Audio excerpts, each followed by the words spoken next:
Hello everyone, welcome to Legal Update, and today's topic for discussion is Denial of Marital Relations Leads to Cruelty. Why in news? Recently, the Delhi High Court in X versus Y ruled that a wife's repeated absence from the matrimonial home, denial of conjugal relations, and filing multiple complaints against her husband and his family amounted to cruelty, thereby upholding a divorce decree under Section 13 Clause 1 Clause IA of the Hindu Marriage Act 1955. Background of the case: the couple married in 1990 and their child was born in 1997. The husband claimed persistent cruelty by the wife, including frequent absences from the matrimonial home for 7 to 8 months annually and refusal to live in a joint family. The husband alleged the wife pressured the family to transfer property to her name, threatening false criminal cases if refused, and showed indifference towards his parents. After filing a divorce petition in 2009, the wife filed 3 FIRs accusing the husband and his family of assault, dowry harassment, and sexual harassment. The family court granted divorce under Section 13 Clause 1 Clause IA of the Hindu Marriage Act, citing the wife's cruelty, including her refusal to cohabit and involvement in false accusations. What were the core court observations? Justice Anil Khetarpal and Justice Harish Vidyanathan Shankar held that persistent denial of sexual relations and withdrawal from physical intimacy since 2008 amounted to mental cruelty. The court viewed the filing of 3 FIRs after the divorce petition as suspicious, considering them a counterblast to the divorce proceedings rather than genuine complaints. The wife's absences, refusal to cohabit, and denial of conjugal relations were deemed mental cruelty under Section 13 Clause 1 Clause IA of the Hindu Marriage Act. Her neglect of her mother-in-law and use of the child in conflict contributed to psychological cruelty, leading to marriage dissolution. Provision involved is Section 13 Clause 1 Clause IA of the Hindu Marriage Act, which provides that any marriage may be dissolved by decree of divorce on the ground that the other party has treated the petitioner with cruelty after solemnization of marriage.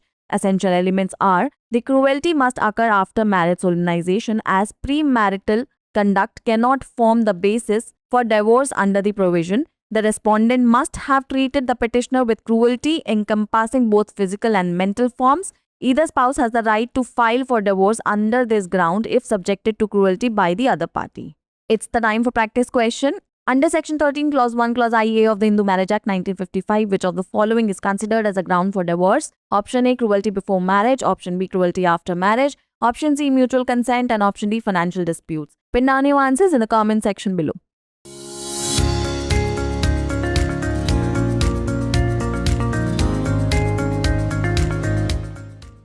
Legal update program में स्वागत है आपका। आज का हमारा विषय है वैवाहिक संबंधों से इनकार क्रूरता की ओर ले जाता है। तो आइए सबसे पहले बात करते हैं ये चर्चा में क्यों है। हाल ही में दिल्ली उच्च न्यायालय ने एक्स बनाम वाई मामले में फैसला सुनाया कि पत्नी का वैवाहिक घर से बार बार अनुपस्थित रहना, वैवाहिक संबंधों से इनकार करना और अपने पति और उसके परिवार के खिलाफ कई शिकायतें दर्ज करना क्रूरता के बराबर है, जिससे हिंदू विवाह अधिनियम 1955 की धारा 13(1) IA के तहत तलाक के आदेश को बरकरार रखा गया। आइए अब जानते हैं मामले की पृष्ठभूमि। इस दंपत्ति का विवाह 1990 में हुआ था और उनके बच्चे का जन्म 1997 में हुआ। पति ने आरोप लगाया कि पत्नी लगातार क्रूरता करती है, जिसमें प्रतिवर्ष 7-8 महीने तक ससुराल से अनुपस्थित रहना और संयुक्त परिवार में रहने से इनकार करना शामिल है। पति ने आरोप लगाया कि पत्नी ने परिवार पर संपत्ति अपने नाम करने का दबाव डाला, मना करने पर झूठे आपराधिक अपराधों में फंसाने की धमकी दी और उसके माता पिता के प्रति उदासीनता दिखाई। 2009 में तलाक की अर्जी दायर करने के बाद पत्नी ने पति और उसके परिवार पर मारपीट, दहेज उत्पीड़न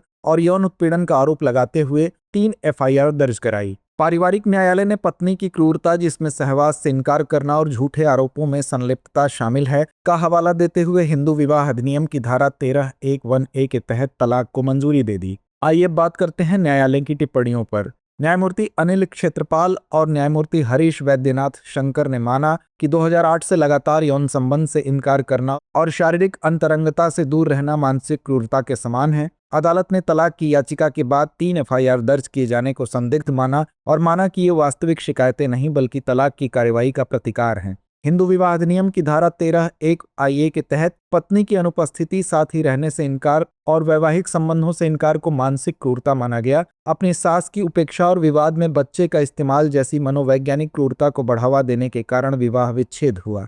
आइए अब नजर डालते हैं शामिल प्रावधानों पर। हिंदू विवाह अधिनियम 1955 की धारा 13(1) IA के अनुसार किसी भी विवाह को तलाक की डिक्री द्वारा इस आधार पर विघटित किया जा सकता है कि दूसरे पक्ष ने विवाह के बाद याचिकाकर्ता के साथ क्रूरता से व्यवहार किया है। आइए अब जानते हैं आवश्यक तत्व को। क्रूरता विवाह संपन्न होने के बाद ही होनी चाहिए, क्योंकि विवाह पूर्व आचरण इस प्रावधान के तहत तलाक का आधार नहीं बन सकता। प्रतिवादी ने याचिकाकर्ता के साथ शारीरिक और मानसिक दोनों रूपों में क्रूरता का व्यवहार किया होगा। यदि दूसरे पक्ष द्वारा क्रूरता का सामना किया जाता है तो दोनों में से किसी भी पति या पत्नी को इस आधार पर तलाक के लिए आवेदन करने का अधिकार है। तो आइए अंत में नोट करते हैं आज का अभ्यास प्रश्न। हिंदू विवाह अधिनियम 1955 की धारा 13(1) IA के तहत निम्नलिखित में से किसे तलाक का आधार माना जाता है? विकल्प ए विवाह से पहले क्रूरता, विकल्प बी विवाह के बाद क्रूरता, विकल्प सी आपसी सहमति, विकल्प डी वित्तीय विवाद। तो इस प्रश्न का जवाब कमेंट बॉक्स में देना ना भूलें। धन्यवाद।